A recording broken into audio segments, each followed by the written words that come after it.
Bem-vindos a todos. São muitos. E bem-vindos ao Mind the Gap, os líderes do futuro. É uma iniciativa inédita e conjunta da Deloitte e da TV24. Vamos colocar frente a frente líderes de algumas das maiores empresas nacionais e a geração millennial, as pessoas que nasceram entre o início dos anos 80 e o ano 2000. Pessoas que estão agora a alterar os padrões de consumo individual que conhecíamos e que eram vigentes. Estão a alterar também as opções familiares vigentes, a forma de fazer política e de encarar o mundo, os outros e também as empresas. São os jovens líderes do presente e do futuro. A geração millennial está aqui. O que pretendemos fazer a partir deste encontro na Fundação Gulbenkian, em Lisboa, é perceber o que une e separa estas duas, ou mais do que duas, gerações. Quais são as diferenças que fazem 30 anos de diferenças? António Mexia, o CEO da EDP, e Mário Vaz, o CEO da Vodafone, são os líderes que se vão sentar à frente de millennials das suas próprias empresas para debater os principais temas que unem, afastam ou complementam estas gerações. Os primeiros dois convidados deste programa, líder e millennial, representam um dos setores mais competitivos e marcantes da economia e da sociedade portuguesa, onde fatores como a inovação e a orientação para o cliente são decisivos para o sucesso. Eu disse sucesso. O que é que significa o sucesso para estas gerações? A Vodafone ocupa hoje um lugar de destaque no panorama nacional das telecomunicações, a nível global e a nível nacional. O líder da Vodafone é Mário Vaz. Fez quase toda a carreira na empresa que hoje lidera. Primeiro era a Telecel, depois passou a ser a Vodafone. Mário Vaz lidera a operadora de telecomunicações desde 2012, mas conhece a casa desde a sua fundação há 24 anos. E conhece bem todos os seus cantos. Foi sucessivamente gestor de grandes contas e supervisor de suporte a vendas. Foi diretor de marketing operacional e depois liderou os negócios de empresas e os negócios particulares, onde em 2009 passou a administrador. Mário Vaz é licenciado em Direito. Aprendeu gestão a gerir, como o próprio afirma. Foi enriquecendo com formação teórica e académica, mas sobretudo com a proximidade a outros gestores. Prefere o smartphone ao tablet e se pudesse fazer um único upgrade, falo-ia à economia portuguesa.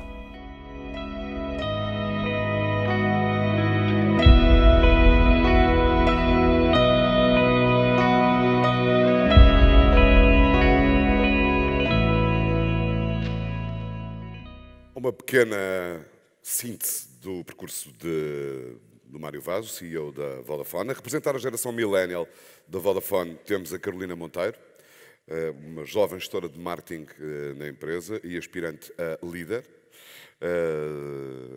As palavras só me responsabilizam a mim, atenção. Tem 25 anos e terá... Bom, deixem-me dar um bocadinho de picante. Terá a difícil tarefa de explicar ao seu CEO quais é que são os temas mais importantes para a sua geração e como é que encara o seu futuro e o futuro de tudo o que a rodeia, a começar pela empresa. Carolina, posso desde já garantir que tudo o que for dito não poderá ser invocado como motivo para despedimento por justa causa, muito menos por injusta causa. Peço por isso à Carolina Monteiro e ao Mário Vaz o favor de se juntarem a mim aqui no palco. E um aplauso para eles.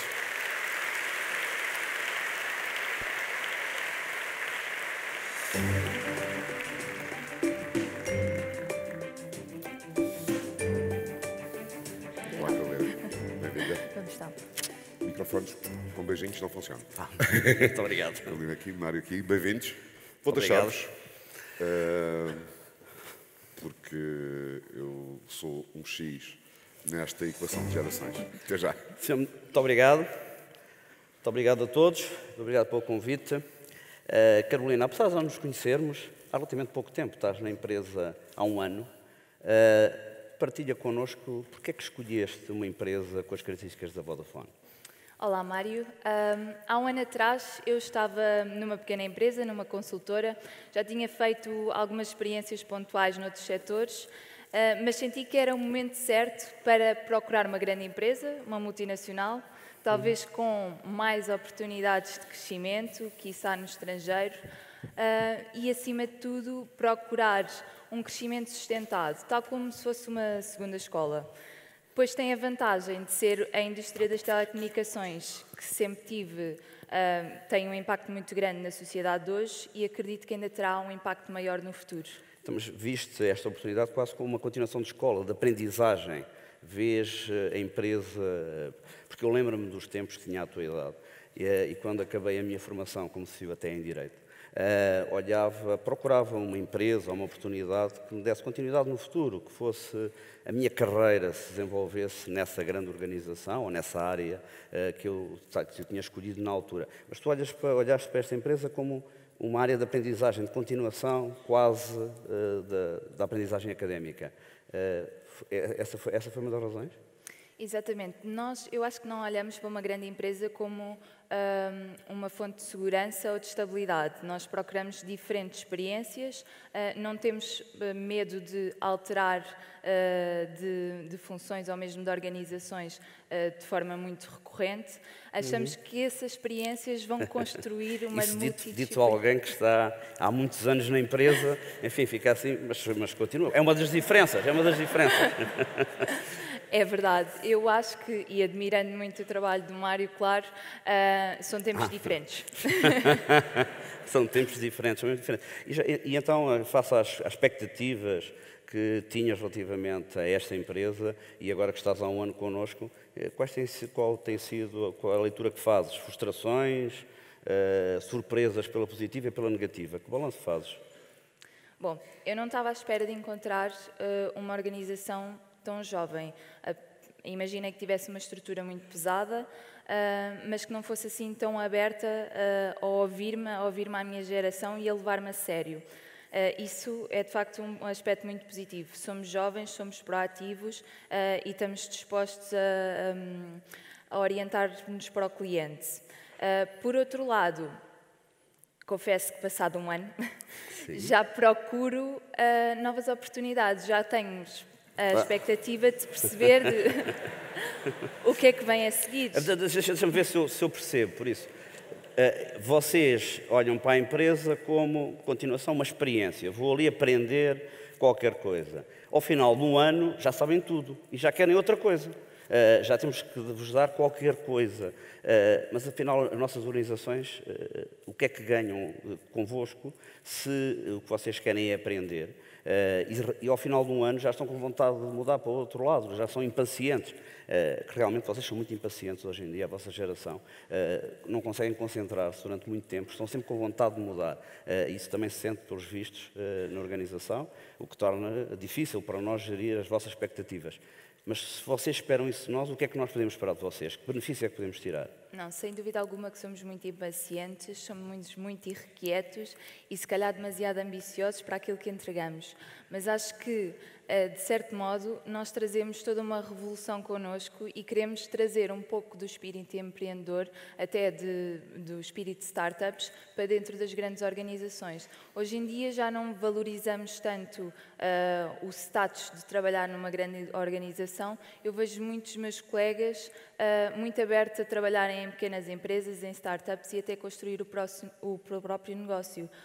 Trazemos todo o dinamismo e energia que, se calhar, uma empresa como a Vodafone precisa para responder rapidamente à concorrência. Não sei se é uma crítica, se precisamos ou se já éramos assim porque vocês estão lá. Mas eu gostava aqui de dar a nota, enfim, quem tem mais do que 30 anos de gap geracional do que tu, de referir que nas grandes organizações temos que conseguir conciliar e tirar partido, acima de tudo, da vossa energia, da vossa curiosidade, vontade de fazer coisas diferentes, mas que vocês também têm que compreender e ter alguma paciência de que o caminho se faz caminhando e que as organizações têm que conseguir conciliar o know-how, a experiência, com quem traz a energia, uma visão nova, questiona o que existe e que vem de fora, e por isso nós vos recortamos e tiramos partido dessa vossa vontade de questionar e de pôr em causa aquilo que temos, mas é preciso conciliar e é preciso às vezes ter um bocadinho de paciência, saber esperar pela oportunidade, aguardar pela oportunidade, seja ela fora, seja ela dentro, mas ter essa paciência e a inquietude de ser usada em benefício daquilo que são os objetivos da organização, de inovar, de criar, de oferecer aos clientes. Exatamente, mas isso acaba por ser o primeiro desafio de liderar a nossa geração. Como é que nós conseguimos mantê-los motivados? Eu acho que as próprias chefias e os recursos humanos devem prestar atenção a estas necessidades que não são as mesmas da geração anterior e dar-nos os desafios diários, estar-nos constantemente a pôr fora da nossa zona de conforto, dar-nos a flexibilidade que também procuramos, mas sendo muito exigentes, claro. Tirando partido da nossa transparência, nós não temos problemas nenhuns em dizer aquilo que pensamos. Eu acho que isso é sempre já reparei. uma mais-valia. Sim, senhor. Então, façamos agora aqui um bocadinho a ponto para aquilo da tua experiência, mais uma vez, de um ano no operador de telecomunicações. Como é que vês o papel das telecomunicações no futuro e de um operador de telecomunicações em particular? Bom, eu acho que a conectividade vai estar na base de tudo. Desculpa, estou a fazer esta pergunta, como vais ser líder no futuro, só para saber como é que vai ser o futuro. Exato. Eu não vai, eu na altura já não tenho possibilidade de me perceber exatamente como é que é o futuro. Mário, expectativas mais baixas, por favor. Eu acho que a conectividade vai estar na base de tudo. Nós vamos estar a ligar as pessoas com as coisas e as coisas entre coisas. E, portanto, a Vodafone tem um papel essencial nessa ligação, a dar toda a velocidade e o always on que a nossa geração exige. Nós temos a particularidade de ser muito exigentes perante essa performance da internet e, por outro lado, não dar o valor que ela merece. Não estamos dispostos a pagar mais por isso. E, portanto, a Vodafone não estando no fim da cadeia de valor, a minha preocupação é como é que nós conseguimos acrescentar valor para o cliente e como é que o cliente consegue percepcionar que vale a pena trabalhar connosco e contratar os nossos serviços. Deixa-me só fazer um parênteses que tem a ver com a vossa geração e com a minha geração. No passado, empresas como a Vodafone, na altura Telecel e outras, eram vistas porque eram as empresas que lançavam as tecnologias e lançavam os serviços associados a essa tecnologia. Eram empresas admiradas por aquilo que faziam em prol do resultado que se retirava do serviço. E vocês hoje olham para nós, operadores de telecomunicações, como é natural. Para vocês é um dado adquirido que o que nós temos que oferecer é tecnologia. A última tecnologia, a melhor tecnologia, exatamente. O mais rápido, o mais seguro, o mais fácil, que esteja sempre em qualquer momento, para vós é um dado adquirido. Por isso, o que esperam dos operadores é deem lá isso, depois a gente faz o que quer com isso. É diferente. Nós vimos nascer a informática, nós vimos nascer as redes de comunicações, os primeiros telefones móveis. Para vocês já nasceram com isso, vocês já nasceram com os vossos pais a tirar fotografias com os primeiros telemóveis, vocês já partilham, estão constantemente a comunicar mesmo dentro da organização através de Messenger e não falam uns com os outros ao telefone, já não usam os telefones, a nossa organização não tem telefones fixos há muitos anos. Há realmente uma expectativa face ao que é o papel dos operadores muito diferente daquela que era no passado. Isso é realmente um desafio grande para nós, para o operador. Precisamente. E para não cair no risco de ser apenas uma commodity, nós temos aqui o desafio de criar valor acrescentado. Porque, no fundo, nós queremos o conteúdo final e a utilização que fazemos com essa conectividade. E não nos interessa saber quem é que a está a fornecer. Queremos que esse operador seja transparente. Portanto, eu acho que o próximo passo será que, de facto, tentar acompanhar a revolução tecnológica, digital e estar no centro de todos esses serviços, trazendo mais comodidade ao nosso cliente e tirando partido de estarmos já próximos do cliente e em casa do cliente. Portanto, a partir do smartphone eu consegui controlar o frigorífico da minha casa, ligar as luzes da árvore de Natal, o carro que está a ser estacionado de forma autónoma e tudo a partir do meu smartphone e saber que é a Vodafone que me está a trazer essa comodidade. O Mário concorda? Não concordo. O desafio é como é que nós vamos diferenciar, porque por aquilo que tu referiste até agora vocês entregam lá a tecnologia, como eu há pouco referi, e às vezes nem querem saber exatamente quem é que é o operador, desde que a tecnologia esteja a funcionar. E como é que nós vamos conseguir diferenciar-nos? Como é que nós vamos identificar como um operador diferente? Eu acho que aquilo que estamos a fazer hoje é aquilo que no futuro tem que continuar a ser feito. Nós temos um ativo muito importante, como sabes, e tu vens da área estás a trabalhar na nossa área de marketing, certo? E na área de particulares, fundamental, um ativo que nós temos que é a relação com o cliente. Nós temos pontos, momentos de contacto com o cliente que temos que aproveitar para, nessa altura, demonstrar que existimos e que somos diferentes na forma como o fazemos.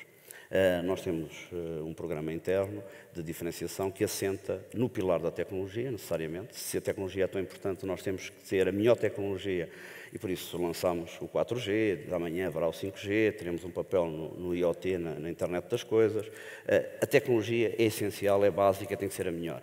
Depois, temos que ser capazes de premiar o cliente pela relação que tem connosco, a sua antiguidade. Temos que ser capazes de estar sempre disponíveis quando o cliente quer contactar connosco. E temos que o surpreender nesse momento, quando ele vai a uma loja, quando vai a um call center, quando enviamos fatura, hoje cada vez menos, e no vosso tempo seguramente já não usam papel, já não vêm faturas em papel, mas recebam na forma eletrónica, ter a melhor app de relação com o cliente. E isto é o programa Care, nas suas diferentes vertentes, é ter o cliente no centro, a relação com o cliente é que faz a diferença. Porque no demais é relativamente fácil ser indiferenciado, porque se tem dinheiro, tem-se tecnologia, porque se for o preço, enfim, mais tarde ou mais cedo, toda a gente tem o mesmo preço. Por isso, é na relação com o cliente que temos que nos diferenciar e acho que isso vai ser hoje e vai ser daqui a 30 anos, quando fores líder, quiçá, da Vodafone, não porque tu já queres mudar daqui a uns tempos, mas quando voltares à Vodafone daqui a 30 anos e fores líder, é fundamental continuar assente no cliente. E há uma nova área que referes, que é uma área que, enfim, onde vamos disputar com muita gente, e já hoje o fazemos, porque hoje as telecomunicações e a nossa área de atuação e os nossos concorrentes não são apenas operadores de telecomunicações, nós vamos disputar com muita gente e a concentração e a gestão da relação do cliente com todas as coisas ligadas. Falaste bem, os frigoríficos vão estar ligados nas nossas casas, os carros, as próprias lâmpadas, já que a seguir também vai-se falar de energia, as lâmpadas também são inteligentes e também elas próprias vão gerar informação. Esta informação vai circular numa rede de comunicações. No centro está o operador que a disponibiliza e está o cliente. O que nós temos de ser capazes é de garantir aqui um layer de informação, de concentração, de gestão de informação, onde num só sítio o cliente tenha acesso a toda esta informação. Porque a tecnologia hoje cada vez disponibiliza mais informação. A famosa Big Data, né? E que toda a gente fala e que toda a gente quer estar nessa área, toda a gente quer tratar. Nós temos a vantagem de sermos nós que transmitimos esses dados. Sejamos nós capazes depois de o colocar de uma forma simples para o cliente e dessa forma garantirmos a continuidade da relação e de aparecermos como o facilitador da utilização dos serviços que a tecnologia permite. Exato. Então, portanto, temos a relação com o cliente, em que já somos muito fortes, e depois temos também o pilar da inovação, em que nós temos que responder a todas as necessidades e as tendências que surgem no mercado. Nos dias de hoje, em que é tudo tão efêmero, o ciclo de vida dos produtos é tão curto, o ciclo de vida dos projetos e das próprias empresas, como é que a Vodafone, que acaba por ser quase como um porta-aviões comparado, Um porta-aviões? comparado com uma startup, como é que se consegue movimentar para essas tendências e dar uma resposta rápida, dando ao cliente aquilo que ele precisa na hora certa, no local certo? Como é que nós, sendo tão grandes, conseguimos trazer toda essa agilidade e flexibilidade? Tá bem. Eu vou usar a tua expressão do porta-aviões pela positiva, porque porta-aviões às vezes parece assim uma coisa já muito militar. É verdade que isto é um segmento muito competitivo, mas também é uma coisa realmente muito pesada, muito grande. Mas usando essa figura, primeiro, os porta-aviões, que eu saiba, não sou da Marinha, mas que eu saiba, os porta-aviões não ganham as guerras de per si, precisam de outra colaboração de outros barcos de menor dimensão. Vamos colocar aqui na figura as startups como pequenos barcos, pequenas lanchas rápidas que andam à volta desses porta-aviões.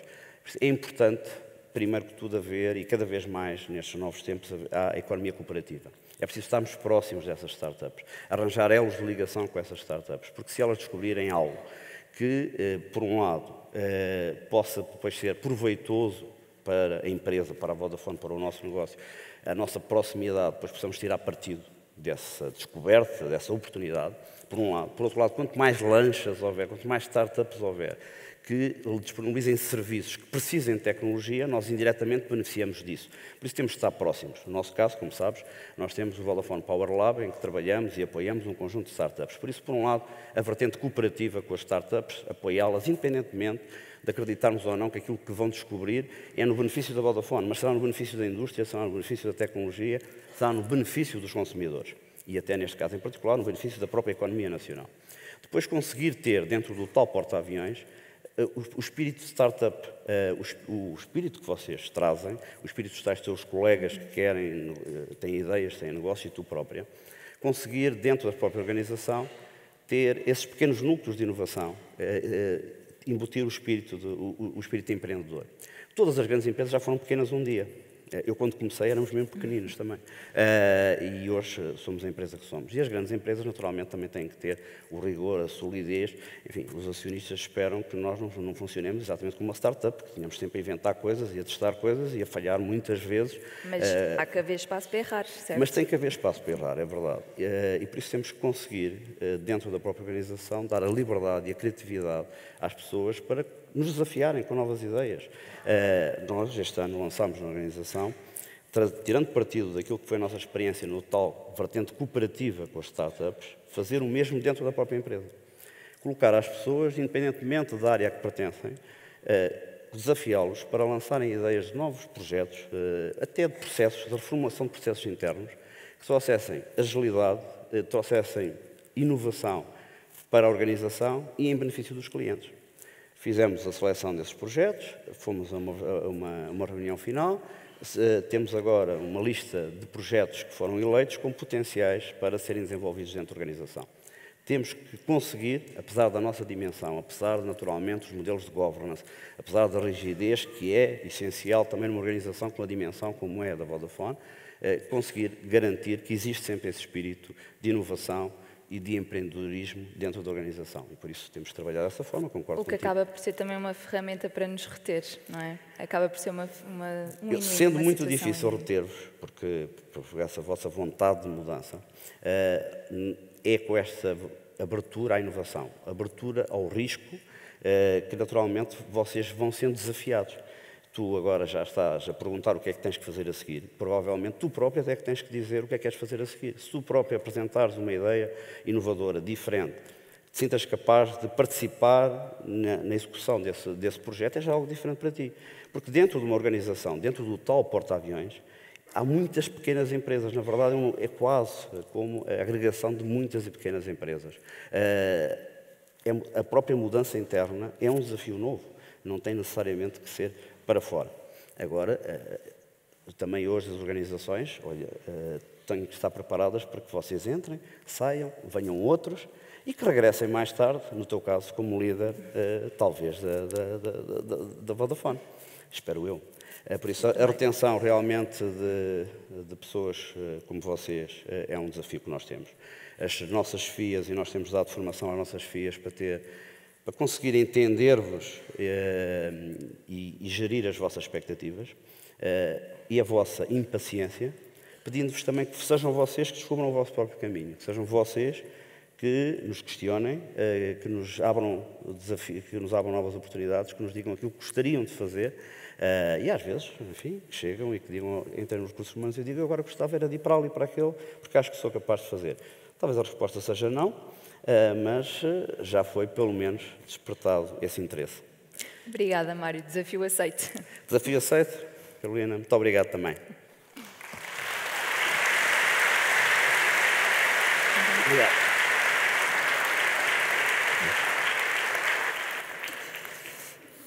Obrigado, Mário. Obrigado, Carolina. Que bom que é ter um CEO com sentido de humor. Portanto, eu acho que o posto de trabalho de ninguém está posto em causa.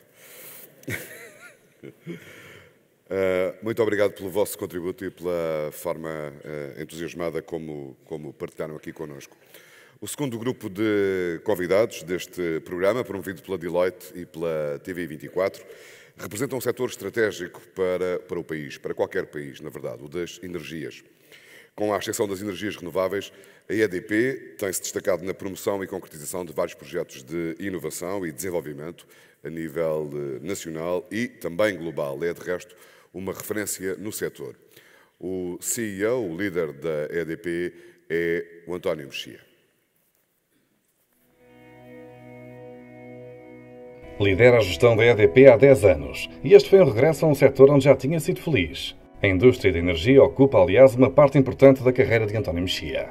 Licenciou-se em Economia pela Universidade de Genebra, na Suíça, onde foi também professor. Em 1989 regressou a Portugal para um primeiro período de funções públicas. Foi adjunto do Secretário de Estado do Comércio Externo e vice-presidente do Instituto do Comércio Externo. Depois foi administrador do Banco Espírito Santo de Investimento. Depois da banca chegou a energia. Foi CEO e presidente da Gás de Portugal e da Transgás. Foi também CEO da Galp Energia e presidente da Petrogal. Em 2004, António Mexia foi nomeado Ministro das Obras Públicas, dos Transportes e das Comunicações. Gosta de gerir projetos com escala, uma escala que a EDP tem com a sua atividade global. E gostava também de ser um bom treinador de futebol.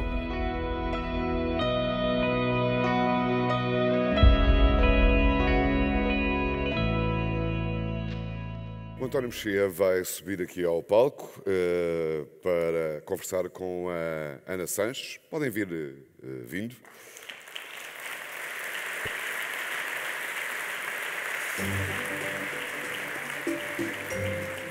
A Ana Sanches tem 30 anos, trabalha na EDP há 9. Licenciada estão, olá Ana. Microfone com beijo. São os beijos mais sonoros de que eu me lembro. Com esta audiência. Sim, coisa discreta. Portanto. Só acabar a apresentação da Ana, que é licenciada em Gestão e que neste momento lidera a área de Inclusão e Diversidade, o que por si só dava uma grande conversa, Inclusão e Diversidade nos Recursos Humanos da EDP. E estava eu aqui a preparar um bocadinho o que dizer quando, inevitavelmente, a EDP é uma e as energias são um dos setores em que mais se sente e se vive o debate sobre as alterações climáticas e o impacto que elas têm na vida, nas empresas, na economia, etc. E ocorreu-me esta circunstância muito peculiar. Nós agora temos prestes a tomar posse nos Estados Unidos um baby boomer presidente do país mais poderoso do mundo, que desconfia da comunidade científica em relação às alterações climáticas e há uma grande expectativa para perceber o que é que ele vai de facto fazer em relação a essas questões do ponto de vista político. E aqui vamos ter o António Mexia, que é da geração X, a discutir seguramente também alterações climáticas e o impacto na vida e nas organizações, nomeadamente na EDP, com a Ana Sanches, que é a Millennial. Vamos ouvir. Obrigado, até já. Obrigado. Até já. Bom, começando por um tópico que toda a gente deu alguma atenção nos últimos tempos, que tem a ver com as eleições americanas, muito tem a ver com este tema do gap geracional. Eu acho que o gap geracional é uma questão crítica que está, aliás, muito ligado aos dois principais problemas que hoje temos no mundo, que é a desigualdade de rendimentos. Já não tanto entre países, porque se tirou muita gente da miséria, há uma aproximação dos países que eram subdesenvolvidos aos países mais desenvolvidos, mas há uma enorme desigualdade dentro dos países. E o segundo maior problema, o maior desafio mundial, tem a ver com a questão das alterações climáticas, com o equilíbrio entre o homem e a natureza, e qualquer destas questões tem a ver com uma atitude muito típica da geração X, e X-1, e mesmo a X+1, e os baby boomers, que é uma atitude muito de curto prazo. Ou seja, temos opções imediatistas, sem olharmos necessariamente às consequências de longo prazo. O que é que se passou? Há bocadinho estava aqui a discutir com a Ana.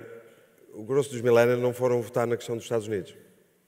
E os que foram votar, votaram exatamente ao contrário dos pais, que votaram de uma maneira que resulta essencialmente de um certo desconforto sobre o futuro, achando que os filhos já não vão ter as mesmas oportunidades que os pais, e que estão chateados com o sistema. Enfim, hoje em dia é em tudo, é o futebol, é tudo, é o sistema, a culpa é do sistema, como se fosse assim uma coisa que não existisse, ou o Estado, como se o Estado não fôssemos nós.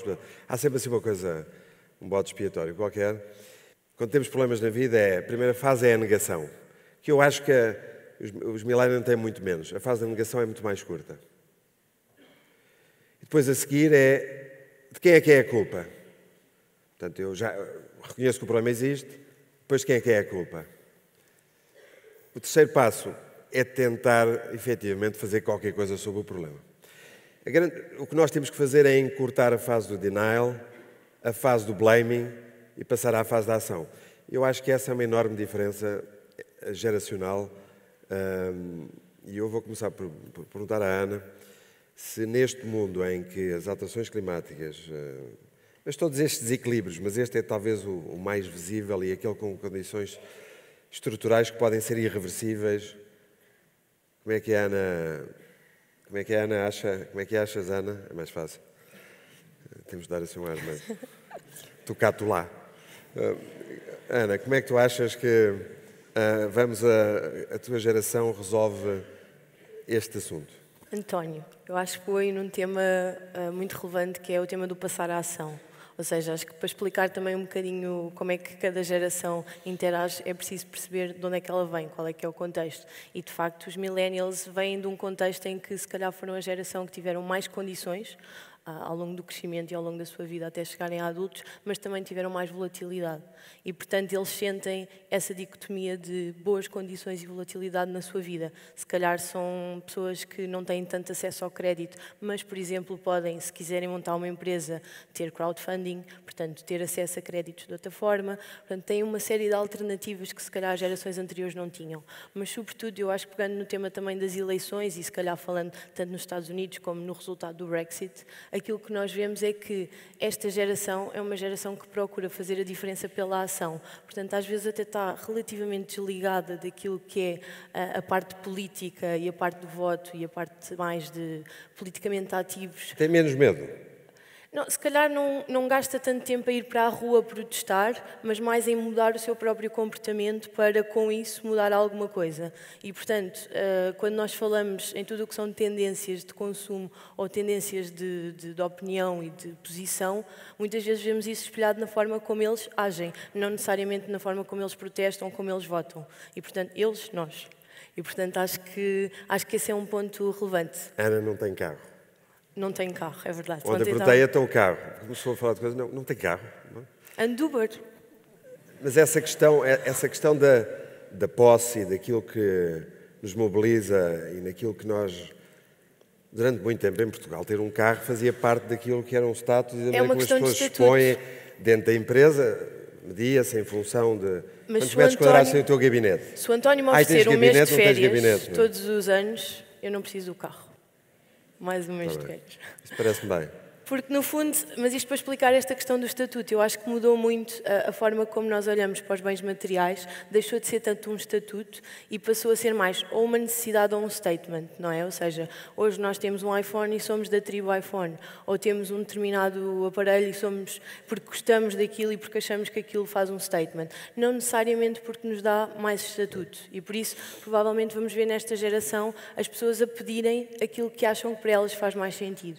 E isso leva muito à questão da customização também nas nossas próprias empresas, que é as pessoas, quando pedem alguma coisa à organização, nem sempre é a mesma coisa hoje em dia. Nem sempre tem que ser um carro, ou nem sempre tem que ser mais dinheiro. E, portanto, é com esta complexidade que eu acho que as empresas também têm que lidar. Mas eu, por acaso, estava ali há bocadinho com o Jorge Marrão a falar, e disse, eu não sei se há grandes conflitos geracionais dentro das empresas. Quer dizer, eu pelo menos na EDP não sinto que na EDP. Não, eu acho que na EDP nós temos a sorte de estar a trabalhar com 4 gerações diferentes e conseguir nas equipas unir muito bem aquilo que cada geração pode dar. Acho é que cada geração pede uma coisa se calhar diferente à empresa hoje em dia e, portanto, do lado de quem está na organização e quem está, por exemplo, nos recursos humanos a gerir o tema, tem que se ter essa sensibilidade de perceber o que é que cada uma das gerações precisa. Mas eu acho que isto tem um bocadinho a ver com... Há bocadinho estavas a falar sobre a questão de ter ou não ter carro, etc. A questão da partilha. As pessoas vivem hoje num mundo em que se partilha mais. Aliás, tem a ver com a partilha do conhecimento. Achava-se que, se eu sei qualquer coisa, eu não a vou partilhar, porque conhecimento é poder, e se eu passar o conhecimento, estou a passar parte do meu poder. Hoje é exatamente o contrário. O poder não vem do conhecimento per si, vem da partilha do conhecimento, mas também hoje vem da partilha desta questão dos ativos e dos circuitos de informação e do know-how. Eu, aliás, fui ontem a uma exposição de millennials, filhos de amigos meus. Fui a 2, por acaso. E ao final da tarde... Mas havia um problema, a questão que mais me surpreendeu não é o facto, também havia lá pessoas da minha idade e outras das millennials, estava lá pelo menos o pai da criança, estava lá. Agora, a minha dúvida é o seguinte, e é isso que me preocupa. É os millennials em Portugal versus os millennials fora de Portugal. E como é que, no fundo, a sociedade portuguesa, que é uma sociedade relativamente conservadora, estamos ou não estamos também a tornar os millennials relativamente mais conservadores do que lá fora. Porque ela dizia-me, ela tinha vindo de Nova Iorque, era artista em Nova Iorque, agora estava aqui em Portugal e numa coisa comunitária, e partilhavam a sala e faziam exposições comuns, que tinha um ar de acampamento fantástico. Agora, e ela disse, a coisa que mais me chocou em Portugal é que eu cheguei e tive dificuldade em outros da geração dela partilhassem. E eu ainda acho que há muita gente que, ao contrário da Ana, né, a coisa que mais quer quando chega é o carro. Porque, obviamente, dá jeito. Mas a minha dúvida é, isto não é uma coisa preocupante? Esta questão dos millennials, se calhar, por isso é que eu dizia ali, o talento tem que ser potenciado, mas a questão da liberdade depende muito das instituições onde nós nos inserimos, do enquadramento mental, seja da sociedade portuguesa, em que somos todos primos uns dos outros, e, portanto, há um livro do José Gil que dizia Portugal há um medo de existir. Nós temos medo de existir, temos o medo da diferenciação. E a diferenciação é uma questão absolutamente crítica para esta geração, para a geração aqui, não é para a minha. A nossa tinha horror à diferenciação e cada vez que um tipo saía lá da mediania, toda a gente quer dar um tiro, não é? Não, está armado em parvo, este gajo conseguiu... Não, isto assim também eu, não é? Portanto, vocês eu acho que são menos invejosas, não é? As pessoas são menos invejosas hoje, espero. Nós somos muito... Eu não sou... Mas a minha geração é muito invejosa. Acho que nós também temos a sorte de estar numa época em que temos muito mais facilidade, por exemplo, de sair do país. Há muitas pessoas que conseguem estudar fora, com uma low cost conseguimos meter-nos do outro lado do mundo e por isso acho que também, como geração, temos tido a oportunidade de ter mais mundo. O António costuma falar muitas vezes disso, de sermos capazes de ter mais mundo. Eu acho que esta geração, se conseguir, e tem conseguido, de facto, passar para outros lados do mundo e conseguir aproveitar essas experiências pode trazer de volta a Portugal muita coisa que se calhar não é da nossa cultura imediata. Eu vejo, por exemplo, muito esse feeling nas startups portuguesas. Agora com o Web Summit vimos claramente um burburinho, vimos claramente muitas pessoas a fazerem parte deste ecossistema e a trabalharem e a co-criarem de facto em Portugal. E por isso acho que já está a mudar um bocadinho e esse medo de existir e de facto nós temos na nossa cultura quase com um receio de falhar, não é?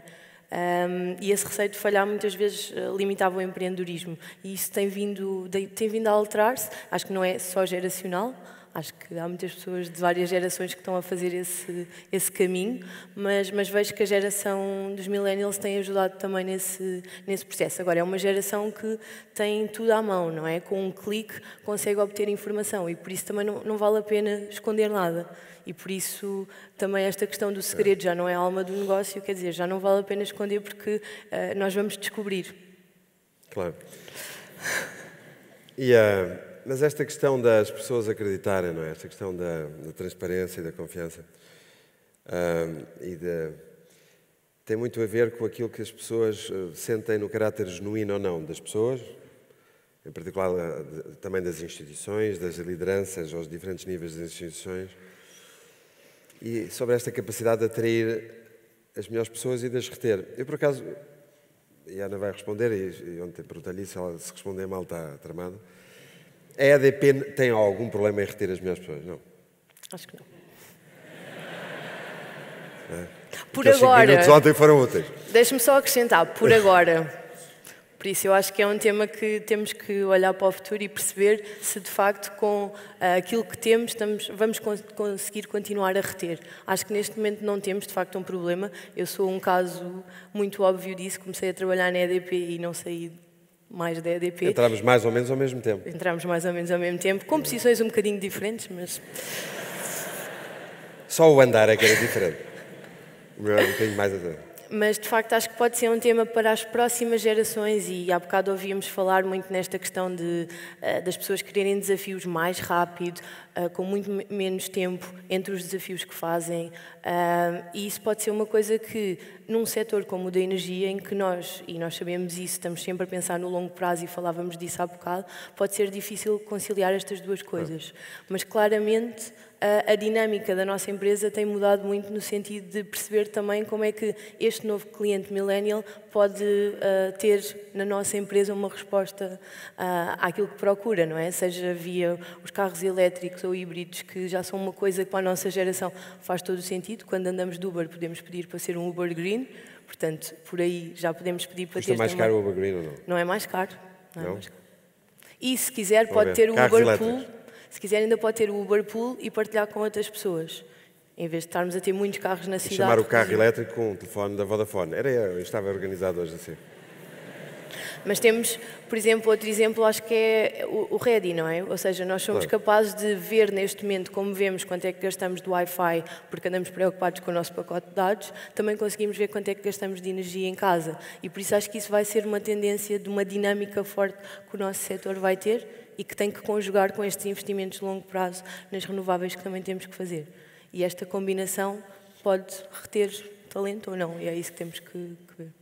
Esta questão das alterações climáticas, nós estamos a afastar completamente daquilo que era suposto, que estávamos a falar só de energia e fazer outras coisas, mas para termos uma noção, a energia tem a ver com 2/3 das emissões no mundo, o grosso tem a ver com transportes, 40% das emissões em Portugal tem a ver com o setor dos transportes.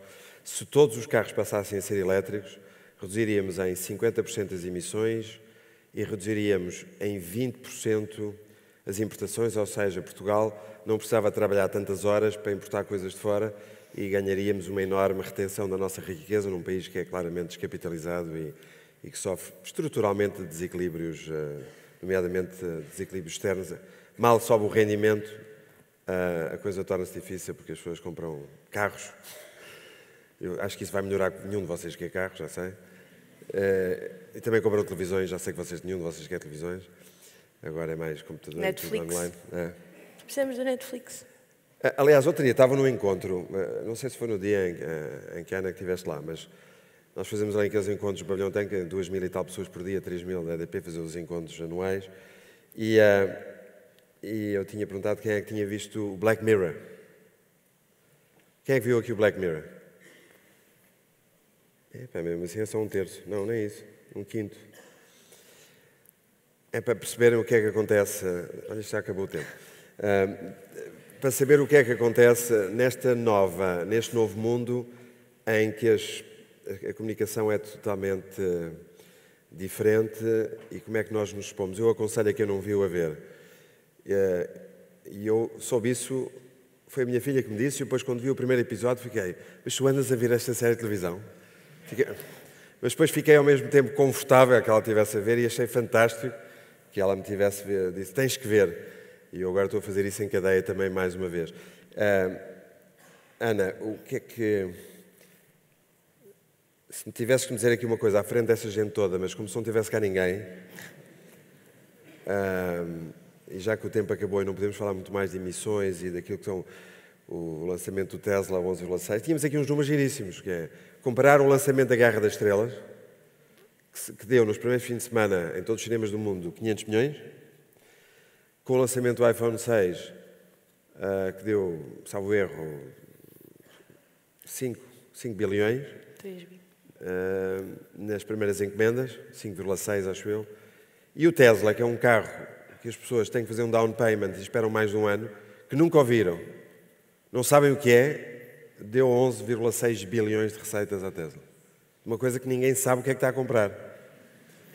Portanto, isto mudou muito. Para acabar, uma palavra sobre... Tu, enquanto consumidora, já não enquanto empregada hiper satisfeita de alguém da EDP... Até ver. O que é que tu... Que recomendação... o que é que tu me dirias? Acho que é sobretudo termos agilidade. Se estivesse no meu lugar, o que é que fazias? Anteriormente, o CEO já estava a dar o lugar à futura líder. Quando chegares ao meu lugar, pronto, vamos fazer assim mais assertivo. O que é que vais fazer? Acho que a estratégia que a EDP tem seguido é uma estratégia que, de facto, já está a olhar para o futuro. E, portanto, acho que há coisas que se podem manter muito bem e muito bem feitas. E acho que, com estas novas gerações, podemos introduzir na empresa a dinâmica de tornar a empresa mais digital, mais ágil e com capacidade de resposta a uma volatilidade no mundo que nós temos que saber gerir. E, portanto, ter o cenário A, B, C e D é muito importante para nós percebermos que quando amanhã aparece um Trump na nossa vida, o que é que isso pode implicar para os nossos investimentos e para a forma como nós temos um caminho traçado. Mas, acima de tudo, definir uma visão e uma missão clara do que é que queremos fazer, que temos, e, portanto, seguir isso e perceber como é que as pessoas fora da EDP se relacionam com ela. E, por mais conflito geracional que exista, há sempre o Benfica para unir gerações, por isso. É fantástico. São todos do Benfica. Basta. Mas nós dois somos. Não há nenhum conflito geracional. Mas eu só gostava de dizer uma coisa que é... A questão essencial quando chegares ao meu lugar é como é que continuas sempre a atrair as melhores pessoas. O principal recurso hoje que uma empresa tem que ter é chamar a atenção. A atenção é um recurso tão importante como o capital, porque a atenção é que atrai capital e atrai as melhores pessoas. E eu, sinceramente, não sinto que haja nenhum gap geracional dentro da empresa. Acho que, efetivamente, temos um grande problema geracional na sociedade ocidental e, em particular, em Portugal. Mas eu acho que, por acaso, não é a nível das empresas, e em particular das empresas que estão mais modernizadas e mais globalizadas, que não há... E talvez um bocadinho de maior dimensão. Ou as muito pequenas, ou as muito grandes. Acho que já esse gap geracional acho que diminuiu. Aliás, foi talvez o meu principal objetivo quando cheguei, foi dar uma razão de ser à companhia, mas também que não existisse esse gap geracional. Aliás, hoje temos muita gente mais nova a mandar em muita gente mais velha, que era uma coisa que era impensável há 10 anos atrás. Não é? Portanto, terás muito mais... Quando tu fores mais velha, que vais ser mais velha, quando lá chegares tens a minha idade, ou perto disso, vais aceitar que haja os mais novos a mandar.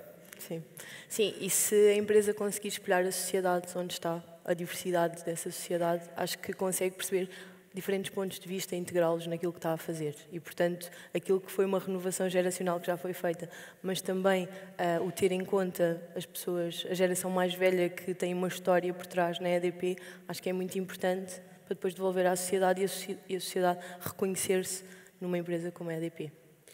As pessoas basicamente querem coisas... Não vivemos na pós-verdade, vivemos ainda e temos que viver na verdade. As pessoas querem coisas genuínas e querem coisas em que possam acreditar. E acreditar é sobretudo nas pessoas e que haja honestidade, franqueza, transparência. Acho eu, não é? A grande diferença talvez entre os millennials é que walk the talk são muito mais... Quando se fala em transparência, querem ser transparentes. Muitas vezes a nossa geração falava em transparência, mas era para ser politicamente correto, não é? Para ser assim... Porque era bem, ficava bem, não é? Eu acho que espero que a única coisa que garantas é que 100% das pessoas, nós já temos uma porcentagem muito elevada, sejam pessoas verdadeiramente genuínas, não é? Vou tentar fazer o meu melhor. Isto já está encarnado há muito tempo, não é? O que é suposto fazermos agora? É suposto darmos ali o palco, acho. Alberto, és tu? Não sei o palco, mas como isso não aconteceu... Está bem, espera aí. António, tchau. Foi maravilhoso. Obrigado. Obrigado. Muito bom. Duas belas conversas como se percebe, tanto do que está a acontecer no mundo, não é? deste sentimento de mudança, de transformação, que eu acho que todos nós sentimos de uma forma mais ou menos efervescente, que nos tem atingido muito nos últimos tempos, e eu acho que nestes últimos meses, de uma forma mais até avassaladora e intensa. Se nós ouvirmos conversas como estas duas que acabamos de ter aqui, talvez se perceba um pouco melhor quais é que foram as ausências de respostas de algumas gerações, quais é que são as ambições e as expectativas de outras gerações, para perceber também um pouco das tendências de mudança que estão a acontecer a todos os níveis no país e no mundo. Foram, de facto, duas conversas inéditas. Isto nunca tinha acontecido. Duas gerações que encaram a vida de forma diferente, diferenças que fazem parte desse contexto de mudança que sentimos estar a envolver-nos a todos. Mas essa diferença afasta-nos ou permite-nos ser melhores? Bom, isso depende sempre da capacidade de cada um. Pela capacidade demonstrada pelos 4 convidados que passaram aqui pelo palco da Gulbenkian, muito otimismo.